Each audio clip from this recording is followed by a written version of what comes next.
everyone, welcome to CBSE History and Social Science. Today we will discuss class 10th Geography chapter 4, that is agriculture. Agriculture is very important chapter, very scoring chapter of class 10th, and it is also very easy. So we will discuss this chapter in detail in this video. Don't forget to like comment share and subscribe to my channel. Subscribe करना बिल्कुल मत भूलिएगा. Start करते हैं आज के इस video को. स्टार्ट करते हैं सबसे पहले what is the meaning of agriculture. Agriculture तो इंडिया के रेफरेंस में अगर हम देखें तो India is an agriculturally important country. Bharat में कृषि एक प्रमुख व्यवसाय है, लोगों का मेन ऑक्यूपेशन है. 2/3 of its population is engaged in agriculture. India की जो 2/3 पॉपुलेशन है अराउंड, वो एग्रीकल्चर से अपनी अर्निंग या लाइवलीहुड को प्राप्त करती है. और अगर हम परसेंटेज में देखें तो it is around 63%. 63% of the Indian population is engaged in agriculture. Cultivation of crops and domestication of animal is called agriculture. ठीक है, एग्रीकल्चर का अगर डेफिनेशन देखा जाए तो it is cultivation of crops and domestication of animals जो है वो एग्रीकल्चर आता है. और अगर इसका ब्रॉड मीनिंग देखें तो इसमें फिशिंग और विटीकल्चर, सेरिकल्चर, ये सारी टाइप की जो कल्चर्स हैं वो सब भी एग्रीकल्चर का ही पार्ट होती है. तो फसलें उगाना और जानवर पालना या पशुपालन करना, ये दोनों ही कृषि कहलाता है. Agriculture is a primary activity. ये बहुत इंपॉर्टेंट है. एग्रीकल्चर को जो है प्राथमिक क्रिया, प्राइमरी एक्टिविटी माना जाता है, क्योंकि it produces food and other raw material for industries. ये नेचुरल प्रोडक्ट्स को प्रोड्यूस करता है जिसमें food and other raw materials होते हैं जो इंडस्ट्रीज़ के लिए काम आते हैं, इंडस्ट्री के लिए रॉ मटेरियल के रूप में यूज़ होते हैं. तो agriculture is a primary activity and India की जो 63% पॉपुलेशन है वो एग्रीकल्चर से अपने को सर्वाइव करती है, सस्टेन करती है. नेक्स्ट है important features and characteristics of Indian agriculture. भारतीय कृषि की विशेषताएं. बहुत इंपॉर्टेंट क्वेश्चन आता था पहले लॉन्ग आंसर में, डिस्क्रिप्टिव क्वेश्चन में, लेकिन हमें जानना बहुत ज़रूरी है what are the main characteristics of the Indian agriculture. Indian agriculture is subsistence in nature. Bharat में कृषि जो है वो जीवन निर्वाह का एक साधन है, सब्सिस्टेंस है इस in nature. It means produce is consumed by the farmer itself. Mostly जो भी प्रोडक्शन होता है एग्रीकल्चर में वो फार्मर्स द्वारा ही अपने फैमिली रिक्वायरमेंट में कंज्यूम हो जाता है. तो that's why it is called subsistence in nature. ठीक है, जीवन निर्वाह जो है ये कृषि का मेन एम रहता है और भारत में इसी उद्देश्य से कृषि की जाती है. Agriculture is dependent on monsoon. दूसरा प्रमुख विशेषता है कि हमारे देश में कृषि अभी भी मोस्टली जो है मॉनसून पर डिपेंड करती है. Only 1/3 net sown is under irrigation. और हमारे टोटल नेट सोन एरिया का जो है वो सिर्फ 1/3 जो है 33% अराउंड एरिया ही इरिगेशन के या सिंचाई द्वारा सिंचित है. ठीक है, तो अभी भी मोस्टली जो है 6% के आसपास जो हमारे देश की एग्रीकल्चर है वो मॉनसून पर डिपेंड करती है. फिर consumption of chemical fertilisers, HYV seeds, pesticides etcetera is very low. आज भी हमारे देश में ये जो मॉडर्न एग्रीकल्चर्स के जो भी सप्लीमेंट्स हैं उन सब का बहुत कम यूज़ होता है, जिसमें केमिकल फर्टिलाइजर्स है, HYV सीड्स है, हाई यील्डिंग जो सीड्स होते हैं, पेस्टिसाइड्स होते हैं, इनका अभी भी जो है यूज़ बहुत कम होता है और उसकी वजह से बीमारियां और प्रोडक्शन कम रहता है. Size of agriculture field is very small. हमारे देश में खेतों का आकार जो है बहुत कम रहता है. Machines and modern farm implements are use only in small areas. ठीक है, हमारे देश में मशीन और मॉडर्न फार्म इम्प्लीमेंट्स जितने भी हैं वो सारे बहुत लिमिटेड एरिया में ही यूज़ हो रहे हैं. बहुत कुछ जो रिच फार्मर्स हैं वही इनका यूज़ कर पा रहे हैं. बाकी जो मोस्ट ऑफ द पॉपुलेशन है वो मॉडर्न टेक्निक्स का एग्रीकल्चर में यूज़ नहीं कर पा रही है. Food crops rice and wheat are more important than commercial crops. India में अभी भी जो है एग्रीकल्चर जो है राइस और व्हीट प्रोडक्शन में यानी फूड क्रॉप्स के प्रोडक्शन के लिए किया जाता है, न कि कमर्शियल क्रॉप्स के लिए. और there are poor banking and insurance facility available to the farmers. और इंडिया में अभी भी जो बैंकिंग और इंश्योरेंस की फैसिलिटीज़ है वो फार्मर्स के लिए बहुत कम है और उनका स्टैंडर्ड भी जो है इतना अच्छा नहीं है. तो ये सारी जो है इंडियन एग्रीकल्चरल के मेन कैरेक्टरिस्टिक्स हैं जो बहुत इंपॉर्टेंट है. नेक्स्ट बात करते हैं टाइप्स ऑफ फार्मिंग की. इंडिया में या वर्ल्ड में फार्मिंग या कृषि जो है उसकी प्रमुख प्रकार कौन से. तो there are 3 types of farming in the world practised. First one is primitive subsistent farming, जो प्राइमरी हमारी एक्टिविटी होती है पुराने तरीकों से जो की जाती है, that is primitive subsistent farming. Second one is intensive subsistent farming, गहन कृषि जिसको कहते हैं।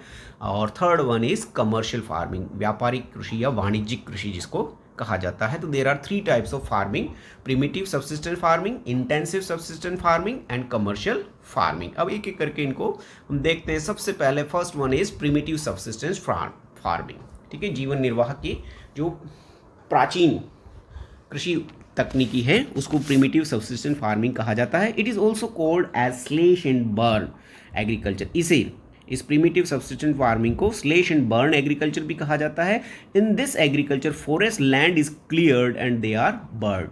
ये जो प्रिमिटिव सबसिस्टेंट फार्मिंग है, जिसको शिफ्टिंग कल्टीवेशन भी कहते हैं, स्थानांतरित कृषि भी कहते हैं, इसमें जो मेनली ये फॉरेस्ट एरिया में प्रैक्टिस की जाती है और उसमें फॉरेस्ट एरिया को जो है पहले साफ किया जाता है, कट किया जाता है और उसके बाद उसको जलाया जाता है। जैसा कि आप पिक्चर में देख सकते हैं, यहाँ पर फॉरेस्ट एरिया ये जो है उसको काट कर जलाया जा रहा है। ये जलने के बाद जो है मतलब आग बुझ चुकी है और राख जो है खेत में फैली हुई है। तो इस तरह से इसमें खेतों को तैयार किया जाता है। पहले जंगल काटा जाता है, फिर उसके बाद उसको जलाया जाता है। Agriculture is done using very old tools. इसमें पुराने तरीकों से ही खेती का प्रैक्टिस किया जाता है और बहुत स्मॉल स्केल पर छोटे छोटे खेतों में इस प्रकार की खेती की जाती है। After 1 or 2 year new land is selected and same process is followed. और इसमें 1-2 वर्ष के बाद जो लैंड है उसको शिफ्ट कर दिया जाता है। उस जगह पर खेती ना करके किसी दूसरी जगह पर सेम जंगल को काट कर उसको जलाकर फिर खेती की जाती है। This method of agriculture is very old. ये बहुत पुराना तरीका है खेती करने का। जो हंटर्स फूड गैदरर्स के बाद जो है इस तरह की खेती होती थी and gives very low production. इसमें बहुत कम प्रोडक्शन होता है। ऑल्सो इट डिग्रेड फॉरेस्ट, और ये फॉरेस्ट को भी नुकसान पहुंचाता है क्योंकि आग लगने और जंगल कटने से बहुत सारा एरिया जो है वो फॉरेस्ट का कट जाता है। In the north east this agriculture is called as jhuming और जूम कल्टीवेशन। इंडिया के नॉर्थ ईस्ट की जो स्टेट्स हैं 7 सिस्टर्स, जिनमें आसाम, अरुणाचल प्रदेश, मिजोरम, मेघालय, ये जितने भी हैं, यहाँ पर इस शिफ्टिंग कल्टीवेशन को या प्रिमिटिव सबसिस्टेंस फार्मिंग को ही जूम कल्टीवेशन कहा जाता है। इसमें प्रोडक्शन कम रहता है, पुराने तरीकों से की जाती है, फॉरेस्ट एरियाज में की जाती है, जंगल को काटा जाता है, जलाया जाता है और वो जो राख रहती है, ऐश रहती है, उसको जो है खेत में ही बिखरा जाता है क्योंकि उसमें पोटाश होता है, जो पोटाश जो है सोइल की फर्टिलिटी को इंक्रीज करता है। तो ये जो है खेती करने का सबसे पुराना तरीका है प्रिमिटिव सबसिस्टेंट फार्मिंग।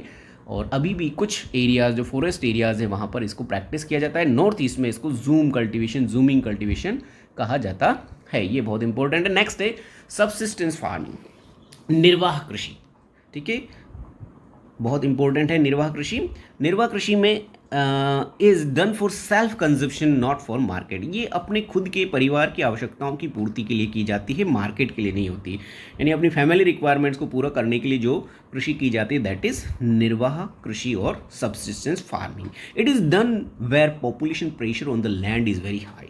ये सबसिस्टेंट फार्मिंग उन देशों में, उन क्षेत्रों में की जाती है जहाँ पर ज़मीन पर जनसंख्या का बहुत अधिक दबाव रहता है, यानी जहाँ जनसंख्या बहुत अधिक रहती है, हाई पॉपुलेटेड एरिया जो होते हैं, कंट्रीज़ होते हैं, वहाँ पर इस तरह की जाती है। India is also a highly populated country, तो इंडिया में भी मोस्ट ऑफ द पॉपुलेशन इसी टाइप की एग्रीकल्चर को प्रैक्टिस करते हैं, सबसिस्टेंस फार्मिंग को। इस तरह की खेती में size of agricultural field is very small. इसमें खेतों की साइज़ बहुत छोटी रहती है। Consumption of chemical fertilisers, HYV seeds, insecticides etcetera is low. तो ये सब जो प्रोडक्शन को इंक्रीज करने वाले सप्लीमेंट्स हैं उनका बहुत कम यूज़ हो पाता है क्योंकि फार्मर्स बहुत पुअर रहते हैं। Use of machines and modern farm implements are also less, ठीक है। इनमें जो है मॉडर्न मशीन्स जो रहती है, ट्रैक्टर्स और हार्वेस्टर्स, इस टाइप के जो है इनका यूज़ कम रहता है। एक तो खेतों की साइज़ छोटी रहती है, फार्मर्स पुअर होते हैं, उनके पास इतनी मनी नहीं रहती, तो वो पुराने तरीकों से ही, जैसे इसमें हम देख सकते हैं बैलों की सहायता से, बुलक की सहायता से ये खेती कर रहे हैं। तो इस टाइप की खेती आज भी प्रैक्टिस होती है हाई पॉपुलेशन एरिया में। Important crops are rice, jowar and bajra. Mainly इसमें फूड क्रॉप्स को ग्रो किया जाता है क्योंकि फूड क्रॉप्स ही खाने के लिए, परिवार की आवश्यकताओं के लिए मोस्टली रिक्वायर्ड होती, मोर कॉमनली रिक्वायर्ड होती है। तो ये जो परिवार की आवश्यकताओं के लिए होती है that is subsistence farming, high population areas में की जाती है, पुराने मेथड से की जाती है और पुअर पीपल जनरली इसको प्रैक्टिस करते हैं। मॉडर्न टूल्स और मशीन्स का यूज़ इसमें कम होता है। फिर आते हैं कमर्शियल फार्मिंग। कमर्शियल फार्मिंग जो है इसको वाणिज्यिक कृषि, व्यापारिक कृषि कहा जाता है। ये नए टाइप की कृषि है और इसमें हम आप देख सकते हैं पिक्चर्स में कि इसमें मॉडर्न मशीन्स और जो सप्लीमेंट्स है, इंसेक्टिसाइड, पेस्टिसाइड्स, उन सब का भरपूर यूज़ किया जाता है, क्योंकि this type of agriculture is done for the market requirement. Commercial farming is done for market, trade and commerce. ठीक है, ये व्यापार के लिए, बाजार के लिए ये इस टाइप की एग्रीकल्चर की जाती है। जो भी प्रोडक्ट होता है उसको सेल करने का मेन पर्पस होता है इस कमर्शियल फार्मिंग में। It is done where population pressure on the land is low. ये उन देशों में, उन क्षेत्रों में की जाती है जहाँ पर कंपैरेटिवली कम पॉपुलेशन पाई जाती है, लैंड पर पॉपुलेशन का प्रेशर जो है कम होता है। Agriculture fields are bigger in size. इसमें खेतों की साइज बड़ी रहती है, जैसा कि पिक्चर में देख सकते हैं, बड़े बड़े खेतों में ये प्रैक्टिस की जाती है। Consumption of chemical fertilisers, HYV seeds, pesticides etcetera is high. इन सब का यूज़ जो है इनमें बहुत ज़्यादा रहता है। ठीक है, क्योंकि एम जो होता है ज़्यादा से ज़्यादा प्रोडक्शन होता है, तो इन सब चीज़ों का यूज़ करके प्रोडक्शन अधिक मात्रा में प्राप्त किया जाता है। Modern machines, tractors, harvester, combine जो है, इन सब का यूज़ इसमें किया जाता है। जो यहाँ देख सकते हैं हार्वेस्टर है, ट्रैक्टर्स है, इन सब का यूज़ होता है। Wheat, cotton, sugarcane, tea, coffee are important crops. जो इंडस्ट्रियल पर्पज से जो क्रॉप्स होती है उनका इसमें प्रोडक्शन अधिक किया जाता है, जिसमें चाय, कॉफ़ी, शक्कर के शुगर केन और जो है कपास आदि जो है इसकी महत्वपूर्ण फसलें हैं। ठीक है, फिर आते हैं नेक्स्ट, इसी कमर्शियल एग्रीकल्चर का ही एक और टाइप है जिसे प्लांटेशन एग्रीकल्चर या बागान कृषि कहा जाता है। बागान कृषि, it is a type of commercial agriculture. ये कमर्शियल एग्रीकल्चर का ही एक पार्ट है, लेकिन अभी बहुत ज़्यादा वर्ल्ड में इसको प्रैक्टिस किया जाता है। Which need huge investment of money. इसमें बहुत अधिक मात्रा में मनी की रिक्वायरमेंट होती है।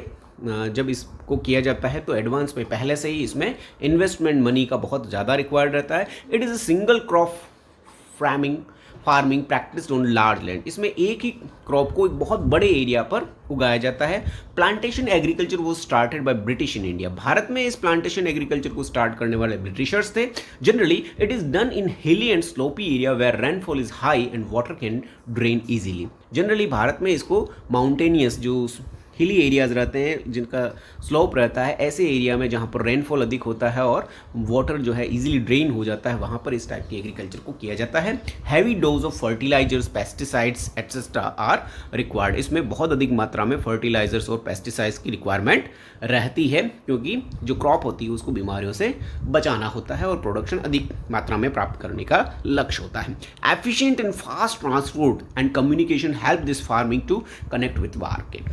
ठीक है, इसके लिए फास्ट ट्रांसपोर्टेशन मीन्स का होना भी बहुत रिक्वायरमेंट होता है, क्योंकि जो प्रोडक्शन होता है उसको जल्दी से जल्दी मार्केट में पहुंचाने का एम रहता है। वो जितना जल्दी मार्केट में पहुंचता है उतना ही फार्मर्स को बेनिफिट मिलता है। Important crops are tea, coffee, banana, spices, rubber etcetera.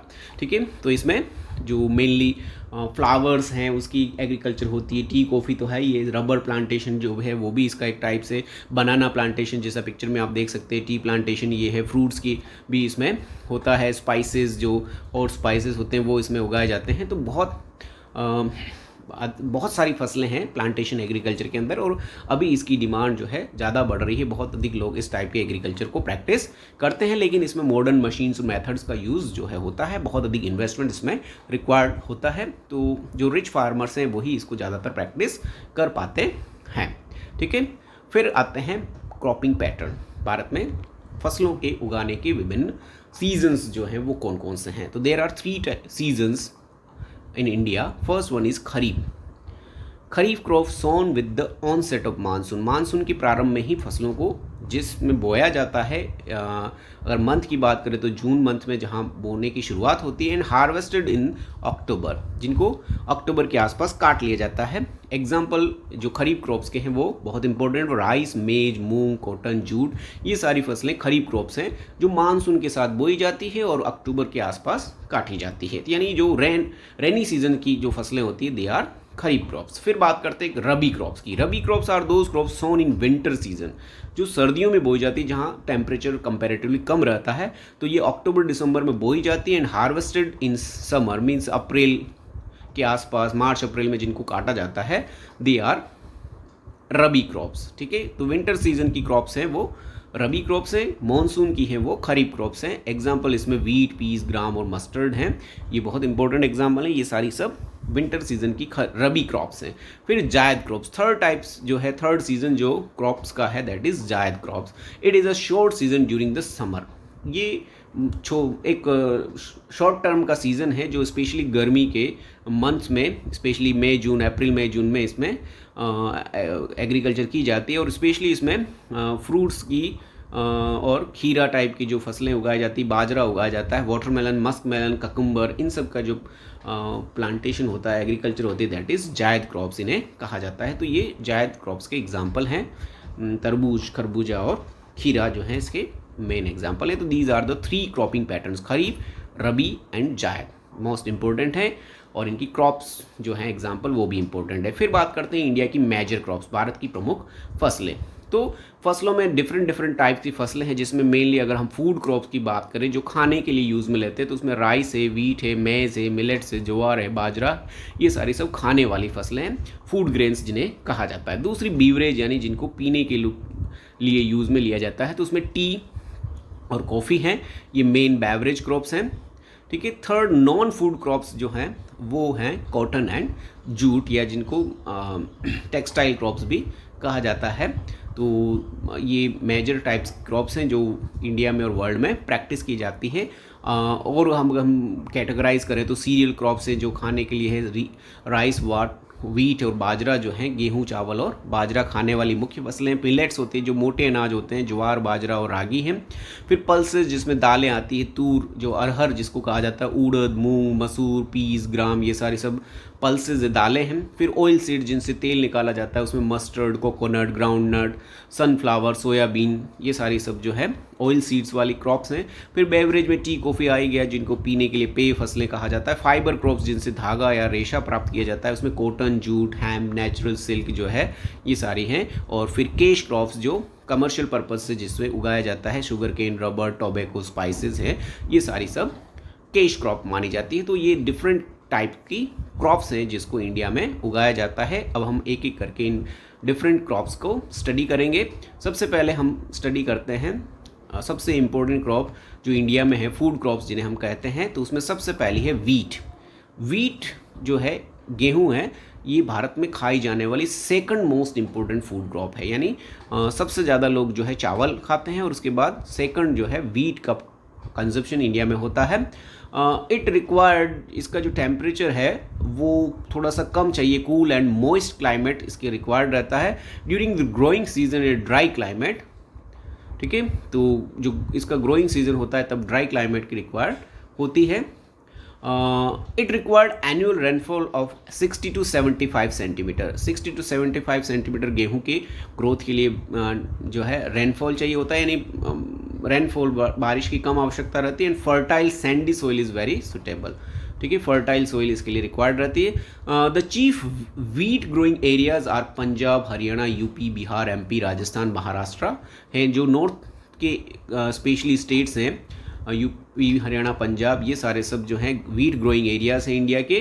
Because all the condition for wheat production are found there. North के इन स्टेट्स में जो है रबी सीजन जो है मेनली विंटर का सीजन जो रहता है, तो इस वजह से नॉर्थ के इन स्टेट्स में वीट जो है बहुत ज़्यादा, गेहूं बहुत अधिक मात्रा में उगाया जाता है। The use of high yielding varieties of seeds, fertilisers and irrigation facilities help raise the average yield per acre. ठीक है, ये जितने भी HYV सीड्स हैं, फर्टिलाइजर्स हैं और इरीगेशन फैसिलिटीज़ में जैसे जैसे इंक्रीज़ होता जा रहा है, इनका यूज़ बढ़ता जा रहा है, वैसे वैसे जो है गेहूं का प्रोडक्शन जो है पर एकड़ जो है वो बढ़ता जा रहा है। यानी इंडिया में इस प्रोडक्शन जो है अभी भी इंक्रीज़ हो रहा है और ये इंडिया की सेकंड इम्पोर्टेंट फूड क्रॉप है जो उगाई जाती है स्पेशली नॉर्थ पार्ट में। फिर हम बात करते हैं राइस की। राइस जो है इंडिया की मेन फूड क्रॉप है। India is the world second largest producer of rice. फिर हमारे देश में सबसे ज़्यादा वर्ल्ड पर हम सेकंड पोजीशन में हैं चाइना के बाद, and the largest exporter of rice in the world. और वर्ल्ड में हम सबसे ज़्यादा राइस को एक्सपोर्ट करते हैं। प्रोड्यूसर में सेकंड है, एक्सपोर्ट में हम फर्स्ट हैं। Production increases from 53.6 million tons in financial year 1980 to 120 million ton in 2020। 2021। ठीक है, तो बहुत ज़्यादा मतलब डबल से भी ज़्यादा जो है प्रोडक्शन राइस का इंडिया में पिछले 40-50 वर्षों में जो है इंक्रीज हुआ है। Rice is one of the chief grain of India, ये मेन फूड क्रॉप है इंडिया की। It flourishes comfortably in a hot and humid climate. Wheat के लिए जो है कूल क्लाइमेट की रिक्वायरमेंट रहती है, राइस के लिए जो है हॉट एंड ह्यूमिड क्लाइमेट चाहिए होता है। It is fundamentally a kharif crop, ये खरीफ क्रॉप है, हम पहले पढ़ चुके हैं। It demands a temperature of around 25 degree, 25 degree से ज़्यादा इसका टेम्परेचर रिक्वायरमेंट रहता है। And rainfall of more than 100 centimetre, ठीक है, 100 सेंटीमीटर से ज़्यादा इसके लिए रेनफॉल चाहिए। Rice is also grown with irrigation in those area that receives comparatively less rainfall, जहाँ कम बारिश होती है लेकिन इरीगेशन फैसिलिटी अच्छी है, वहाँ पर भी राइस प्रोडक्शन किया जाता है। और ये जो है वो पंजाब और हरियाणा स्पेशली हमारे इंडिया के वो स्टेट्स है जहाँ इरीगेशन की फैसिलिटी की वजह से राइस प्रोडक्शन बहुत अधिक मात्रा में होता है। Rice is the staple food of eastern and southern part of India. India के जो ईस्टर्न स्टेट्स हैं और सदर्न स्टेट्स हैं, दक्षिणी भारत के स्टेट्स हैं, वहाँ पर ये मेन फूड क्रॉप है वहाँ की। In some states like West Bengal, Assam and Orissa 2 crops of rice are raised in year. Assam, West Bengal और उड़ीसा में वर्ष में 2 और कहीं कहीं 3 बार भी चावल की फसलें उगाई जाती है। West Bengal, UP, Punjab, Orissa are the major producer of rice. India में फर्स्ट रैंक जो है राइस प्रोडक्शन में वो वेस्ट बंगाल का, फिर यूपी है, फिर पंजाब है और उड़ीसा है, ये इसके मेन प्रोड्यूसर्स हैं। इसके अलावा साउथ इंडियन जितने भी स्टेट्स हैं वहाँ पर भी राइस का प्रोडक्शन बहुत अधिक मात्रा में होता है। ठीक है, फिर हम बात करते हैं नेक्स्ट क्रॉप की, that is sugar cane. Sugar cane है, it is a tropical as well as sub tropical crop. ठीक है, ये हॉट ह्यूमिड क्लाइमेट की क्रॉप है। It requires not only humid climate with temperature of 24 degree centigrade to 77 degree, तो इसके लिए high temperature requirement रहता है। It requires annual rainfall between 75 to 100 centimetre, 75 से 100 सेंटीमीटर इसके लिए रेनफॉल रिक्वायर्ड रहता है। It can be grown on a variety of soils, इसको बहुत सारी अलग अलग डिफरेंट टाइप की क्रॉप्स पर सॉइल पर ग्रो किया जा सकता है। और इंडिया में शुगर केन प्रोड्यूसिंग अगर स्टेट्स की बात करें तो मेनली नॉर्थ इंडिया में यूपी, बिहार, पंजाब, हरियाणा है। साउथ में भी महाराष्ट्र, कर्नाटका है, वहाँ पर इसका प्रोडक्शन होता है। फिर इसका जो शुगर केन का मेनली जो है शुगर प्रोडक्शन में यूज़ होता है। इसके अलावा जैगरी और जो है वाइन प्रोडक्शन में भी इसका यूज़ किया जाता है। फिर है पल्सेस यानी दालें। India is the largest producer, ये बहुत इंपॉर्टेंट चीज़ है कि पल्सेस प्रोडक्शन में India is the largest producer as well as consumer of pulses in the world. सबसे बड़ा उत्पादन करता भी है और सबसे बड़ा उपभोग करने वाला, यानी सबसे कंजप्शन भी इंडिया में दालों का सबसे ज़्यादा होता है। Being leguminous crop they restore soil fertility so they are grown in rotation. ये जो दालें होती हैं वो लेगुमिनस क्रॉप्स होती हैं, ये सॉइल की फर्टिलिटी को इंक्रीज करती है, इसलिए इन दालों को रोटेशन में उगाया जाता है। ठीक है, मतलब मेन क्रॉप्स के साथ इनको रोटेशन में उगाया जाता है। मध्य प्रदेश, उत्तर प्रदेश, राजस्थान, महाराष्ट्र जो सेंट्रल इंडिया के स्टेट्स हैं मेनली, वहाँ पर दालों का प्रोडक्शन जो है बहुत अधिक किया जाता है और कंजप्शन भी होता है। एमपी, यूपी, राजस्थान, महाराष्ट्र इसके मेन प्रोड्यूसर्स होते हैं दालों के। फिर बात करते हैं कॉटन की। कॉटन जो है कपास, इसके लिए 4 जोग्राफिकल कंडीशन जो रिक्वायर्ड है, बहुत इंपॉर्टेंट है ये। It grows well in dryer parts of the black cotton soil. ठीक है, ब्लैक कॉटन सॉइल जहाँ मिलती है, ब्लैक सॉइल जहाँ मिलती है, उन एरियाज़ में, काली मिट्टी के क्षेत्रों में इसको उगाया जाता है। इट रिक्वायर्स हाई टेम्परेचर, इसके लिए टेम्परेचर ज़्यादा चाहिए होता है। लाइट रेनफॉल और इरीगेशन जो है इसके लिए रिक्वायर्ड है, ज़्यादा बारिश की रिक्वायर्ड नहीं होती है।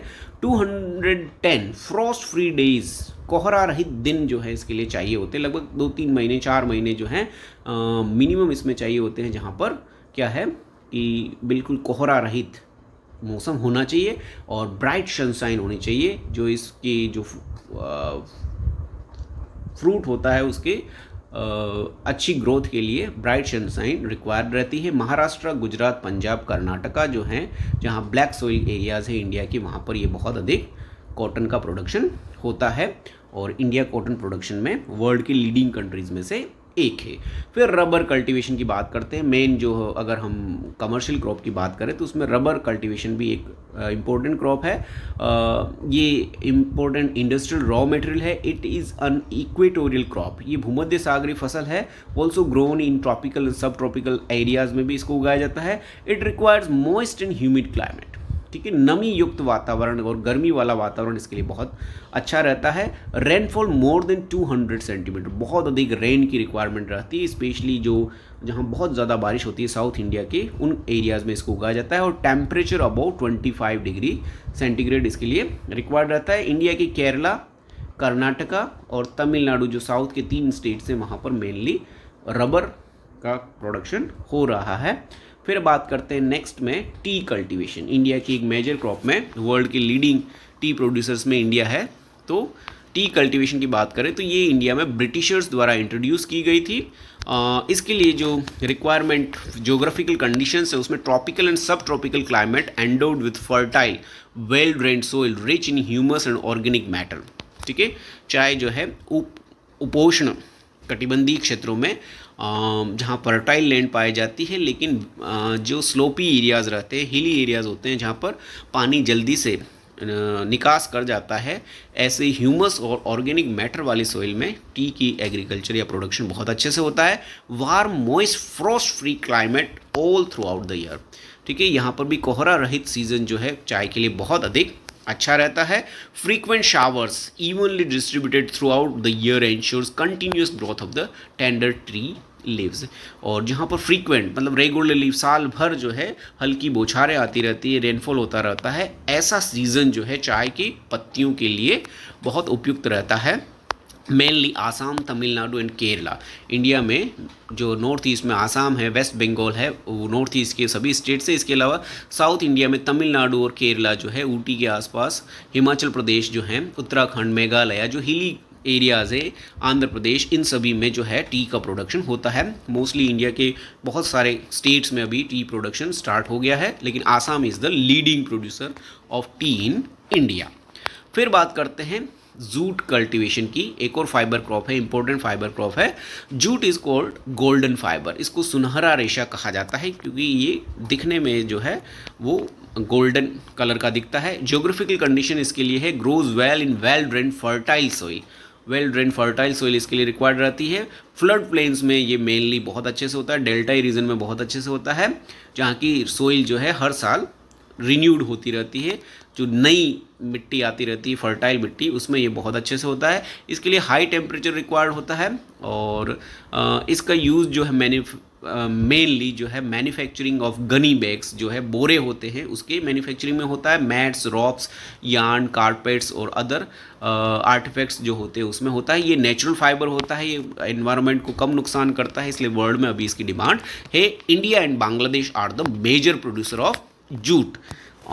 फिर अगर हम इंडिया की बात करें तो इंडिया में वेस्ट बंगाल, आसाम जो है, बिहार है, ये सारे जो है जूट के लीडिंग प्रोड्यूसर स्टेट्स हैं, जहाँ पर 90% के आसपास इंडिया का जूट इन्हीं वेस्ट बंगाल, आसाम, बिहार में होता है, ठीक है। तो ये हो गई इंडिया की सारी मेजर क्रॉप्स। अब हम बात करते हैं कृषि की, एग्रीकल्चर की कंडीशन के लिए सुधारने के लिए इंडियन गवर्नमेंट ने क्या क्या एफर्ट्स किए हैं। तो मेनली 2 टाइप के एफर्ट्स गवर्नमेंट की तरफ से हैं, टेक्नोलॉजिकल एंड इंस्टीट्यूशनल। तो पहले हम देखते हैं टेक्नोलॉजिकल रिफॉर्म्स जो गवर्नमेंट द्वारा इस एग्रीकल्चर सेक्टर में इम्प्लीमेंट किए गए हैं। तो बहुत सारे टेक्नोलॉजिकल तकनीकी सुधार हैं गवर्नमेंट द्वारा किए गए। उसमें पहला है wooden plough was replaced with the tractors and tillers, ठीक है। लकड़ी के हल की जगह ट्रैक्टर्स और टीलर्स जो है इनका एग्रीकल्चर में यूज़ होने लगा है। तो ये टेक्नोलॉजिकल रिफॉर्म्स है, टेक्नोलॉजिकल चेंज है। फिर ड्रिप इरिगेशन एंड स्प्रिंकलर्स, जो इरिगेशन के ट्रेडिशनल मेथड है उसकी जगह ये नए मेथड्स यूज़ हो रहे हैं जो लेस वाटर का यूज़ करते हैं और ज़्यादा प्रोडक्शन करते हैं। Use of chemical and bio fertilisers increase the production, जिसमें HYV सीड्स हैं, पेस्टिसाइड्स हैं, इंसेक्टिसाइड्स हैं, ये सारे जो हैं वो एग्रीकल्चर में यूज़ होने लगे हैं। तो ये भी टेक्नोलॉजिकल रिफॉर्म्स हैं। फिर biotechnology has developed much genetically improved variety of seeds, जिसको HYV सीड्स कहते हैं, which are resistance to drought and pest, जो कम बरसात में और बहुत सारी बीमारियों से लड़ने वाले ऐसे जेनेटिकली इम्प्रूव्ड सीड्स तैयार किए गए हैं जो आसानी से उग सकते हैं। They give more production also, और ये ज़्यादा प्रोडक्शन भी देते हैं, तो ये भी टेक्नोलॉजिकल रिफॉर्म्स में आता है। फिर farmers are now using TV, radio, newspapers and cell phone to know about weather conditions and accordingly they plan agricultural activities. ठीक है, तो ये सारे जो टेक्नोलॉजिकल है, सैटेलाइट्स का यूज़ हो रहा है वेदर ब्रॉडकास्टिंग के लिए, फिर रेन और साइक्लोन्स, सारी कंडीशंस जो है टीवी, न्यूज़पेपर और सेल फोन, मोबाइल से फार्मर्स तक पहुंचती है। बहुत सारे प्रोग्राम्स टीवी पर आते हैं जिनके थ्रू उनको क्रॉप्स के बारे में इंफॉर्मेशन मिलती है, बीमारियों की इंफॉर्मेशन मिलती है, तो मार्केट की इंफॉर्मेशन मिलती है। तो ये सारे टेक्नोलॉजिकल रिफॉर्म्स में आते हैं। ठीक है, तो इसके अलावा बहुत सारे जो है गोडाउंस हैं वो बनाए जा रहे हैं गवर्नमेंट के, जहाँ पर क्रॉप्स को रखा जा सकता है लंबे पीरियड के लिए।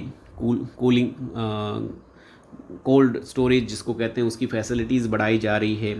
ठीक है, तो ये सारी सब चीज़ें हैं। इलेक्ट्रिसिटी पहुंचाई जा रही है विलेजेस, फार्मर्स को बहुत कम रेट पर सब्सिडाइज इलेक्ट्रिसिटी प्रोवाइड की जा रही है। तो ये सारे टेक्नोलॉजिकल रिफॉर्म्स में आते हैं। फिर हम इंस्टीट्यूशनल रिफॉर्म्स की बात करें, संस्थागत सुधार जो गवर्नमेंट द्वारा किए गए हैं, तो उसमें जमींदारी का एबोलिशमेंट कर दिया गया है गवर्नमेंट ऑफ इंडिया द्वारा। देश की आज़ादी के साथ ही ये लैंडलॉर्ड सिस्टम, जमींदारी सिस्टम जो है उसको ख़त्म कर दिया गया, और जो लैंड्स थी वो फार्मर्स को डिस्ट्रीब्यूट की गई। Small fields were consolidated to make large fields, छोटे छोटे खेतों को मिलाकर बड़े बड़े फार्म बनाए गए और कंसोलिडेट करके जो है एग्रीकल्चर को सुधारने की कोशिश की गई। Agriculture was the main focus in the first 5 year plan. जो भारत की प्रथम पंचवर्षीय योजना थी उसमें एग्रीकल्चर को सबसे मेन फोकस पर रखा गया। किसान क्रेडिट कार्ड, KCC है, पर्सनल एक्सीडेंट इंश्योरेंस जो है किसानों के लिए, वो मतलब फसलों का जो इंश्योरेंस है वो किया जाने लगा है, जिसको पेस कहते हैं बाय गवर्नमेंट, जो कि फार्मर्स की हेल्प के लिए स्टार्ट की गई है। Government also announces minimum support price, MSP जिसको कहते हैं, वो अनाउंस करती है। Has abolish the role of middle man in the market है, उसको भी अबोलिश कर दिया गया है। तो बहुत सारे रिफॉर्म्स गवर्नमेंट के द्वारा इसमें किए गए हैं। इन सारे सबको इंस्टीट्यूशनल रिफॉर्म्स कहा जाता है, और जो एग्रीकल्चर में फार्मर्स की हेल्प के और उनकी कंडीशन को इम्प्रूव करने के लिए है। फिर हम बात करते हैं contribution of agriculture to national economy, employment and output. भारत की अर्थव्यवस्था में कृषि का क्या रोल है? तो about 40% of national income comes from agriculture sector alone. ठीक है, देश की जो नेशनल इनकम है उसमें 40% जो है एग्रीकल्चर से प्राप्त होता है। Agriculture also provide raw materials, ये बहुत इंपॉर्टेंट है, ये हमारी इंडस्ट्रीज़ को रॉ मटेरियल प्रोवाइड करती है। बहुत सारे industries like sugar, textile, food and beverage industries. It also has ensured food security. Agriculture ही भारत में फूड सिक्योरिटी, खाद्य सुरक्षा को एंश्योर करता है। FCI, food corporation of India जो है, procure crops at a minimum support price to stock. It also distribute among people under PDS, public distribution system के द्वारा भारत की जो गरीब जनता है उनको ये जो फूड है वो अवेलेबल कराया जाता है PDS सिस्टम में। अभी कोरोना टाइम में इस PDS के माध्यम से बहुत अधिक मात्रा में भारत की लाखों करोड़ों की जनता को जो है फूड सिक्योरिटी इंश्योर की गई थी गवर्नमेंट ऑफ इंडिया के द्वारा। India export wheat, sugar, fruits, tea to foreign countries and earn foreign exchange. इससे बहुत सारी क्रॉप्स को हम फॉरेन में सेल करते हैं, एक्सपोर्ट करते हैं, और उसके द्वारा हमें बहुत अधिक मात्रा में फॉरेन एक्सचेंज प्राप्त होता है। Agriculture also bring happy prosperity and development in Indian rural economy का। ग्रामीण अर्थव्यवस्था को सुधारने में एग्रीकल्चर का बहुत बड़ा रोल होता है। Agriculture is the backbone of Indian economy. भारतीय अर्थव्यवस्था का ये आधार है, रीढ़ की हड्डी है। About 63% of people are directly dependent on agriculture for their livelihood. 63% population आज भी कृषि पर निर्भर है। तो ये हमारे देश की अर्थव्यवस्था का एक आधार है और इसका देश की इकोनॉमी में बहुत बड़ा रोल है। तो ये सारे इंपॉर्टेंट पॉइंट्स हैं। फूड सिक्योरिटी जो है, खाद्य सुरक्षा, हमने अभी दोनों पॉइंट्स को स्टडी किया है, उसी को थोड़ा डिटेल में देखते हैं। Food security in India is ensured through public distribution system. ठीक है, सार्वजनिक वितरण प्रणाली के माध्यम से भारत में खाद्य सुरक्षा की जाती है। गवर्नमेंट जो है गरीब लोगों तक फूड को पहुंचाती है। The objective is to ensure availability of food grains to common people at affordable price. बहुत सस्ती कीमत पर गरीब जनता को भोजन उपलब्ध कराना इसका मेन टारगेट है फूड सिक्योरिटी का। For this the food corporation of India, अब लोगों तक खाने को पहुंचाने की व्यवस्था, खाद्य पदार्थों या खाद्यान्नों को पहुंचाने की व्यवस्था के लिए हमारे देश में FCI जो है फूड कॉरपोरेशन ऑफ इंडिया है, वो फूड ग्रेन्स को किसानों से मिनिमम सपोर्ट प्राइस पर परचेज करता है, प्रोक्योर करता है, and the government ensure that the farmers receive the minimum support price. किसानों को जो है मिनिमम सपोर्ट प्राइस जो है वो प्रदान की जाती है, और उसके बाद PDS system, public distribution system द्वारा फूड को गरीब जनता तक पहुंचाया जाता है। ठीक है, फिर हम बात करते हैं भारतीय अर्थव्यवस्था पर वैश्वीकरण, ग्लोबलाइजेशन के क्या इम्पैक्ट्स हैं। ठीक है, वैश्वीकरण, भूमंडलीकरण, ग्लोबलाइजेशन का क्या जो है इम्पैक्ट हमारे देश की अर्थव्यवस्था पर, कृषि पर है। तो after globalisation in 1990s farmers have been expose to new challenges. Globalisation जैसे ही 1990 के पीरियड में इंडिया में स्टार्ट किया गया, हमारे फार्मर्स को बहुत सारे नए नए चुनौतियों का सामना करना पड़ा है।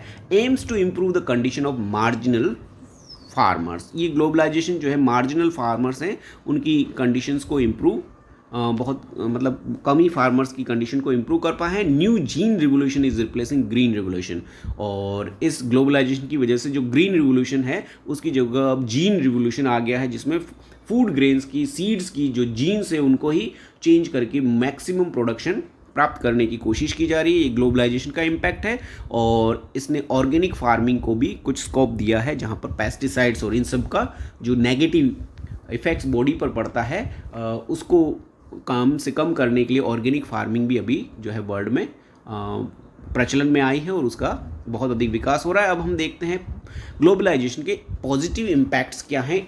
तो पॉजिटिव इम्पैक्ट बहुत सारे हैं, जिसमें सबसे पहला है Indian farmer will have access to international market.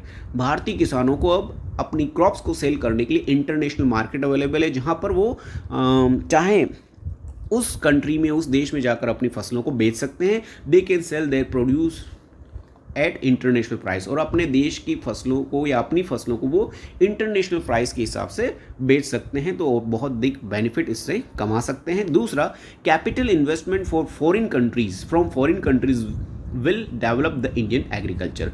बहुत सारे विदेशी कंपनियां और विदेशी लोग जो है भारतीय कृषि अर्थव्यवस्था में इन्वेस्ट कर रहे हैं, और इसकी वजह से कृषि में डेवलपमेंट बढ़ेगा। फिर ग्लोबलाइजेशन विल ब्रिंग कम्पिटिटिवनेस, इससे जो है प्रतिस्पर्धा की भावना बढ़ेगी among farmers, which will lead to commercialisation of Indian agriculture, और इससे भारत में कृषि के व्यावसायीकरण को बढ़ावा मिलेगा। ठीक है, Indian farmers can also use modern technology.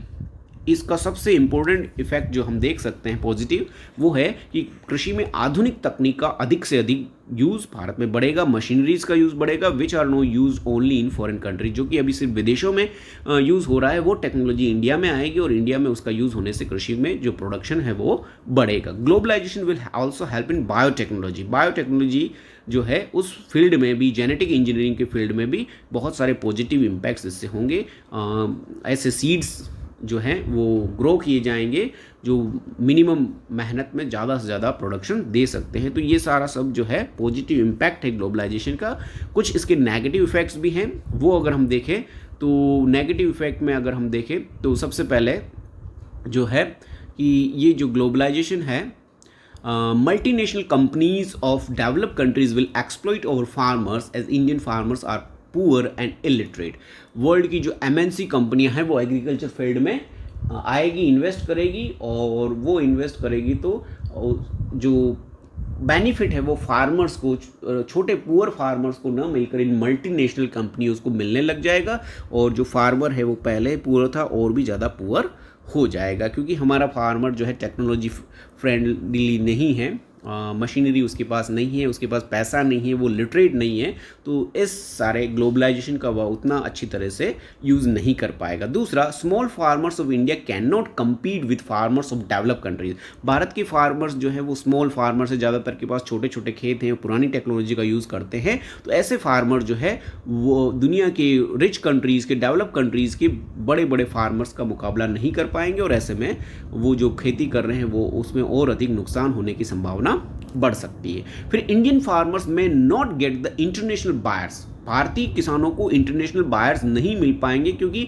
The quality of our crop is not as per the international standard. हमारे फसलों की जो क्वालिटी है वो इंटरनेशनल स्टैंडर्ड की ना होने की वजह से इंटरनेशनल मार्केट में उन्हें बायर नहीं मिल पाएंगे। बायर नहीं मिल पाएंगे तो वो जो भी क्रॉप ग्रो कर रहे हैं वो सेल नहीं हो पाएगी, क्योंकि इंडियन जो कंज्यूमर्स हैं वो भी इंटरनेशनल प्रोडक्ट को खरीदने लग जाएंगे, तो इंडिया में भी उन्हें मार्केट अवेलेबल नहीं हो पाएगा और as well as international market में भी वो अपनी चीज़ों को अपनी लेस क्वालिटी की वजह से सेल नहीं कर पाएंगे। तो ये एक बड़ा नुकसान हो सकता है। And due to globalization Indian farmers will try to grow more cash crops and there will be shortage of food crops in our country. ये एक बहुत बड़ा नुकसान इस ग्लोबलाइजेशन का नेगेटिव इम्पैक्ट पड़ने वाला है कि फार्मर्स जो है ज़्यादा से ज़्यादा कैश क्रॉप्स को, कमर्शियल क्रॉप्स को उगाएंगे और इनके उगाने की वजह से भारत जैसा देश जिसकी पॉपुलेशन बहुत ज़्यादा है वहाँ पर फूड क्रॉप्स का, फूड ग्रेन्स की शॉर्टेज हो जाएगी और जो कि जिससे फूड क्रॉप्स की प्राइसेस हाइक होगी और महंगाई बढ़ेगी और इसमें मेनली जो है पुअर पॉपुलेशन को बहुत अधिक नुकसान उठाना पड़ेगा। तो ये सारे सब नेगेटिव इम्पैक्ट्स हैं ग्लोबलाइजेशन के। तो ये बहुत इंपॉर्टेंट क्वेश्चन है। इसी के साथ आज का हमारा ये जो एग्रीकल्चर चैप्टर है वो यहीं समाप्त होता है। आशा है आपको ये वीडियो पसंद आया होगा। Thank you for watching my video. Don't forget to like, comment, share and subscribe to my channel subscribe करना बिल्कुल मत भूलिएगा और आपके एग्जाम के लिए best of luck. Thank you for watching my video. Once again good bye.